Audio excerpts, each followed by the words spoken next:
เมื่อวันที่17กุมภาพันธ์ที่ผ่านมานะครับก็คือวันเสาร์คุณผู้ชมครับปรากฏว่าเกิดเหตุการณ์ชุมนุมประท้วงนะครับเพื่อขับไล่นายกรัฐมนตรีเบนจามินเนทันยาฮูผู้นำของอิสราเอลนะครับในกรุงเทลอาวีฟประชาชนนั้นเนี่ยออกมารวมตัวกันนะครับเพื่อที่จะขับไล่นะครับทางด้านเบนจามินเนทันยาฮูแล้วก็เรียกร้องเนี่ยให้ทางด้านเนทันยาฮูนั้นทำการยุบสภาเพื่อที่จะจัดการเลือกตั้งใหม่ในทันที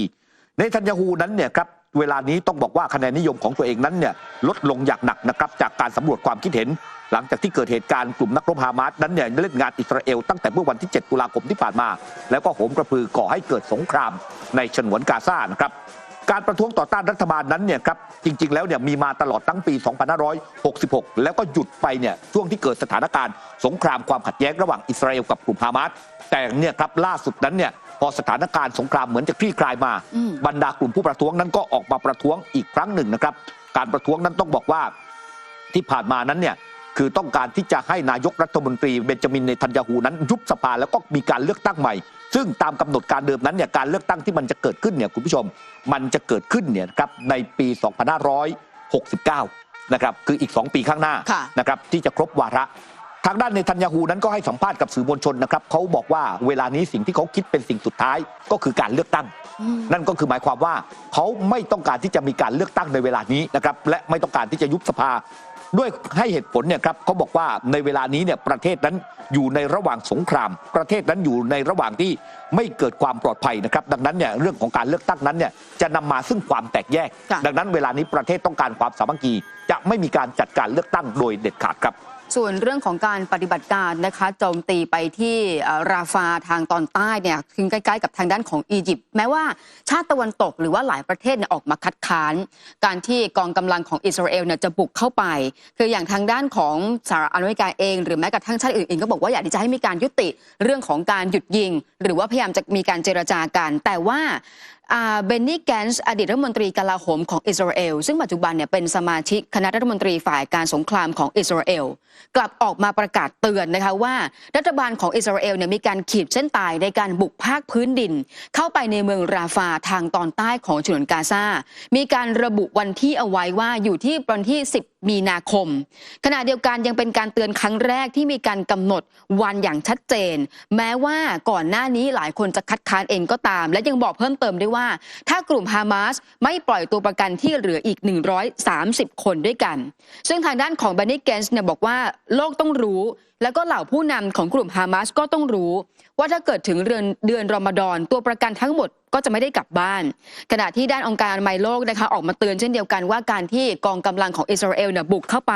ไม่ว่าจะเป็นเมืองข่านยูนิสโดยเฉพาะโรงพยาบาลนาเซอร์ประเด็นตรงนี้ทำให้เรื่องของการดูแลรักษาผู้ป่วยหรือผู้ที่บาดเจ็บรวมไปถึงคนที่มาหลบลี้ภัยอยู่ที่โรงพยาบาลนี้เนี่ยไม่สามารถที่จะรักษาหรือว่าดูแลบุคคลเหล่านี้ได้ด้วยค่ะในขณะที่สำนักข่าวรอยเตอร์นั้นรายงานนะครับโดยการอ้างข้อมูลจากเจ้าหน้าที่อิสราเอล2รายและเจ้าหน้าที่ระดับภูมิภาคอีก2รายที่ไม่เปิดเผยชื่อเนี่ยครับได้ออกมาระบุว่าอิสราเอลนั้นคาดว่าจะปฏิบัติการทางทหารเต็มรูปแบบในฉนวนกาซาต่อไปอีก 6-8 สัปดาห์โดยจะเป็นการบุกโจมตีภาคพื้นดินในเมืองราฟาทางตอนใต้ของฉนวนกาซาซึ่งบรรดาผู้บัญชาการทหารต่างเชื่อว่าพวกเขาจะสามารถทำลายขีดความสามารถที่เหลืออยู่ของกลุ่มฮามาสในช่วงเวลานั้นได้อย่างมากและปูทางไปสู่การเปลี่ยนไปใช้การโจมตีทางอากาศแบบกำหนดเป้าหมายและปฏิบัติการด้วยกองกำลังพิเศษที่จะลดระดับความเข้มข้นลงมานะครับซึ่งเวลานี้เองเนี่ยครับทางด้านในส่วนของ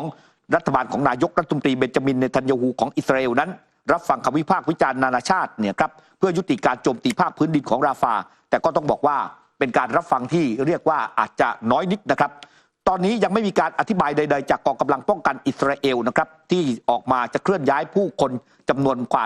1,500,000 คนนั้นออกจากพื้นที่ทั้งนี้บางแหล่งข่าวนั้นเนี่ยก็บอกว่าเจ้าหน้าที่ช่วยเหลือระหว่างประเทศที่ยังไม่เปิดเผยชื่อได้มีการระบุว่าอาจจะมีการคัดกรองชาวกาซาเพื่อหาตัวและกำจัดกลุ่มนักรบฮามาสก่อนที่จะส่งไปทางเหนืออย่างไรก็ดีเจ้าหน้าที่กลาโหมของอิสราเอลระบุว่าชาวปาเลสไตน์จะไม่ได้รับอนุญาตให้กลับไปยังฉนวนกาซาทางตอนเหนือพร้อมกันเพราะมันไม่ปลอดภัยที่จะเคลื่อนย้ายผู้คนจำนวนมากไปพื้นที่ในส่วนนั้นที่ยังไม่มีไฟฟ้าและน้ำประปาและอาจจะเกิดระเบิดตกค้างอยู่ในพื้นที่ดังกล่าวในขณะที่ทางด้านในส่วนของกลุ่มฮามาสเองนั้นออกมาระบุนะครับว่าพวกเขาสูญเสียนักรบไปแล้วกว่า 6,000 รายซึ่งอิสราเอลนั้นเคยระบุนะครับว่าพวก เขาสามารถขจัดกลุ่มฮามาสไปได้กว่า 12,000 รายแต่ทางกลุ่มฮามาสนั้นยังสามารถต่อสู้ไปได้และเตรียมพร้อมสำหรับสงครามอันยาวนานในราฟารวมถึงฉนวนกาซาด้วยครับ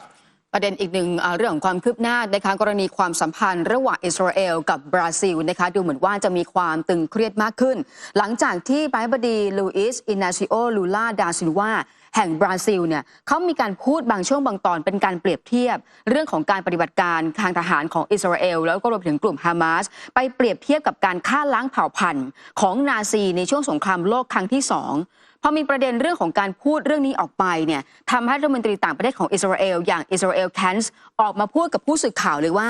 สิ่งที่ผู้นำของบราซิลพูดนั้นไม่คู่ควรกับความสัมพันธ์ระหว่างบราซิลแล้วก็อิสราเอลขณะเดียวกันยังมีการเรียกร้องให้ผู้นำของบราซิลถอนคำพูดแล้วก็ออกมาขอโทษด้วยโดยบอกว่าการที่นำไปเปรียบเทียบระหว่างอิสราเอลกับกลุ่มฮามาสกับฮิตเลอร์หรือว่านาซีนั้นถือว่าเป็นการโจมตีชาวอิสราเอลอย่างรุนแรงทั้งผู้คนแล้วก็รัฐของอิสราเอลขณะเดียวกันนะคะทางด้านของรัฐมนตรีต่างประเทศอิสราเอลบอกว่าการกระทำครั้งนี้จะไม่มีการให้อภัยและขอประกาศในนามของพลเมืองชาวอิสราเอลว่า